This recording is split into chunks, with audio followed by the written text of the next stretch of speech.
Lonnie Payne here with another pinball video for you. A little while ago I put out a video on the equipment I use when I restore a pinball machine. In that video I talked about my WPC and System 11 Data East test kits, and I didn't turn them on, but I kind of briefly explained how they work. Today I'm going to actually hook boards up to those, show you how they work, show you how you test with them, show you how you can use the test equipment to see if you have a board problem or a machine problem. So we're going to hook them all up, show you how they work. So let's go. Alright, what I have here is my WPC Repair / Test Kit, and it's a pinball machine in a box. It's all pinball parts that I put together, and you can do anything you can do in a pinball machine right from this box. I'll hook it up here. But there's two ways to use this. Of course, obviously, is to test, pinball boards that you buy or something. And then also, if you find a problem with your board, you can actually fix it. But going along with this, I have built several little modules that will plug in. So for instance, this is a switch. It has all 64 switches on here, so you can test each switch one at a time. And the reason the plugs have got connections on them is because the first part of the cable is for System 11, and then if you're going to use WPC, you add the extensions because they have some different plugs on them. So all these have different plugs for either System 11 Data East or the WPC machine. So there's your test for your switches. This right here is all your lamps. Same thing with the connectors, System 11 Data East versus WPC. But it will show your entire lamp matrix, and you can check each lamp individually. And then there's actually 3 of these. They're just piggyback together for power, but each one of these goes onto your solenoid plug and will light up when you're testing solenoids. You can tell that your solenoids work. The cable is just to give the LEDs 5-volt power, and then the negative line, which triggers your solenoid, makes the light show up. And the way you use these is when you're testing a pinball machine, something's not working right. You got to find out, is it something that's in the board or is it in the machine itself, say the wiring, a coil itself or something. Because you can actually have a broken wire on the first, switch of a column or row, and the entire switch matrix for that row or column is out because of a broken wire. You think it's the board because it makes sense when you look at the schematics that it's the board. The only way to find that out, whether it's a lamp, column, row, or a switch, is right in the pinball machine. You can unplug the machine itself and then put one of these test kits on right in the machine and test it, and immediately you know, do I have a board problem or do I have a machine problem? So that's one of the neat things. You can actually take these to a machine and just plug them in real quick, run through some tests, and you immediately find out, okay, do I have to take this board out and fix it, or do I need to start looking in the machine for a problem with a wire or bad coil or something like that. So I'll get this all plugged up and show you how to do this and go from there. All right, got everything hooked up. So this basically simulates the board being in the machine. All the wires are hooked up.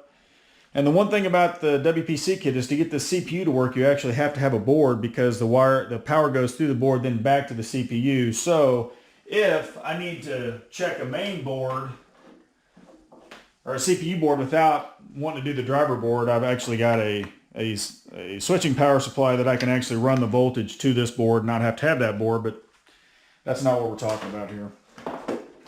But it has everything, a real pinball machine, the transformer, the sound board, the power board. Here's your adjustment buttons, just like on the inside of the coin door. And it runs with just a computer cable in the back. And you just switch her on, just like turning on your machine. All right, so the game's all powered up. So basically this is just like it's in a pinball machine. And you can see the lights are in a track mode, just like they would be in the normal machine.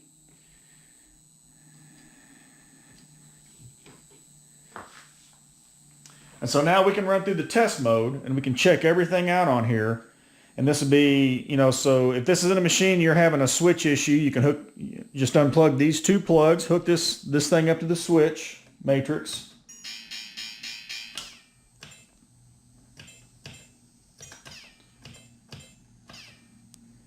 We're now in the switch matrix, so you can start pushing these one at a time, and you can see on the board they're all indicating. You can go through every one of them and so on, and you can see if every one of them switches makes contact, you know your board is fine. And now you can start tracing wires under the cabinet, trying to figure out what's going on. But that's one way you can take this little piece to a machine and make a quick diagnosis. Do I have a board problem? Do I have a machine problem? You can test single switches, solenoid test. Go ahead and turn this light off over here. Maybe this will help some of this stuff show up better.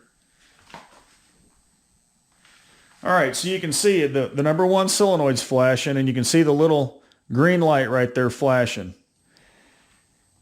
And so you can just keep going to the next one, and the next green light shows it. It just keeps, it's going to run through all of them.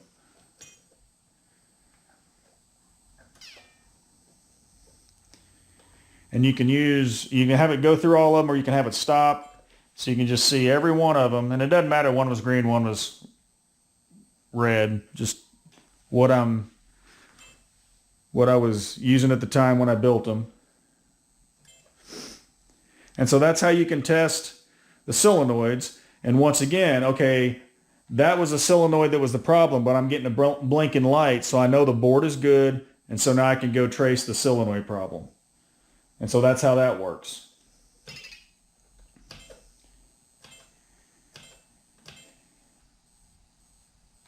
Okay, so here's the all lamp test. So we hit that test.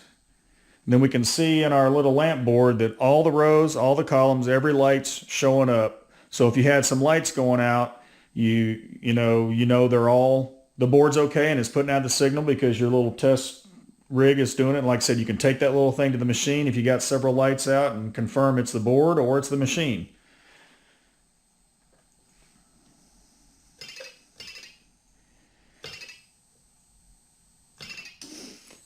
And so that's the way this thing works. And now if you realize, okay, my board's got a problem, I've got a switch matrix issue, or I've got a solenoid issue, you can take the board out of the machine, bring it back to your wherever you work on it, and you can do the work and then test it right here before you end up going to have to put it back in the machine, make sure it got fixed. And you don't have to have all these things hooked up at once. If I don't have any kind of light problem, I don't have to have that on there. If I just have a switch problem, I can just hook this one on. So, I mean, I've just got them all hooked up to show you what this allows me to do as far as fixing a machine.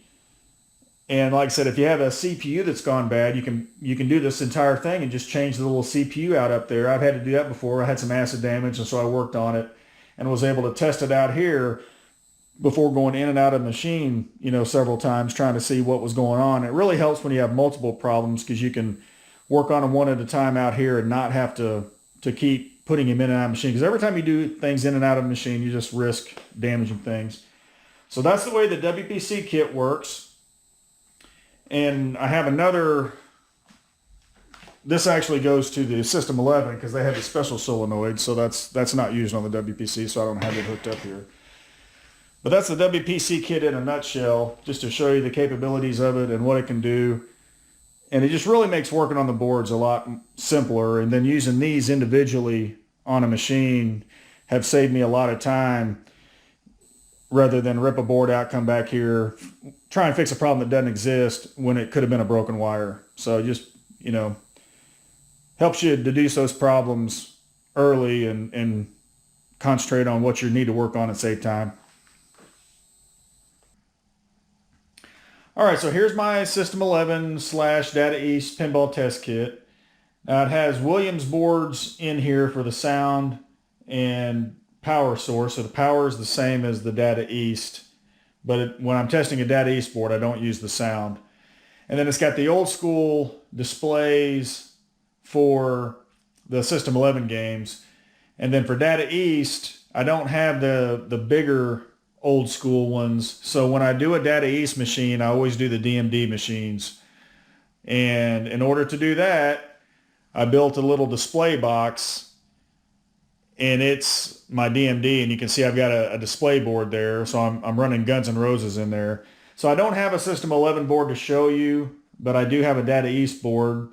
But the test little items work exactly the same on the WPC. We'll power it up and we'll see how she works. So in order to keep it in the box, I got two different panels that are on top of each other, but it's obvious you can see what's going on, and it's easy to read. So it's running in a track mode now. You can see all the lights running that would be in the machine. And then once again, you can just go through, if you have these things in the machine, you can just go through and test what you need to test. And you just run through the diagnostic menu.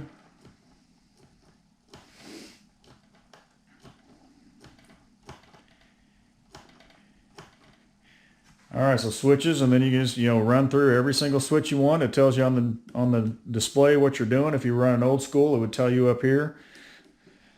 And so there's the all lamp. So it's actually going back and forth on the row. So you can just tell by just right there that it's running. If you wanted to test any individual lamps, there's a test in there for that.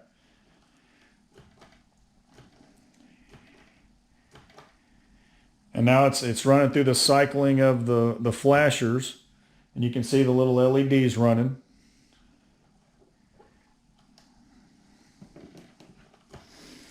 And then now it's cycling the coils, and it'll run through. It's in the automatic mode right now, so it's just going to keep running through. If you're in, wanted to test specific ones with the flipper buttons and stuff, you can do that. But it's just showing you. You can see the little LEDs flashing to tell you what it's testing, and you can see if any of them are missing or anything like that. And that's how it all works. And then when you're done, you just put everything back up. I have a couple little storage places, but I can't actually take these places. That's why I built them the way I did, so I can take them somewhere. If somebody, I'm working on a machine for somebody, and I can pull that board out and I can do all my work, without it being in the machine. And then, all this stuff will help me decide if I have to take the board out or if it's, something in the machine that I got to fix. So it all works together to save time, and it's kind of neat. Hope you enjoyed the video. There's no way I could just show you every single thing I do, but I covered a lot of how those kits work, how I use them to test pinball machines, how I use all the little items to test to see if the board's working, if the board's not working, or if it's something in the machine and I thought it was the board. So just tried to show you the thought process that I use when I'm working on a machine, and then once I decide I have to fix a board, I can use those test kits to work on it in my shop, test everything out, make sure everything's working, then bring it back to the machine, hook it up, and hopefully everything's good. If you like what you saw, please like, subscribe, share. We'll see you on the next one.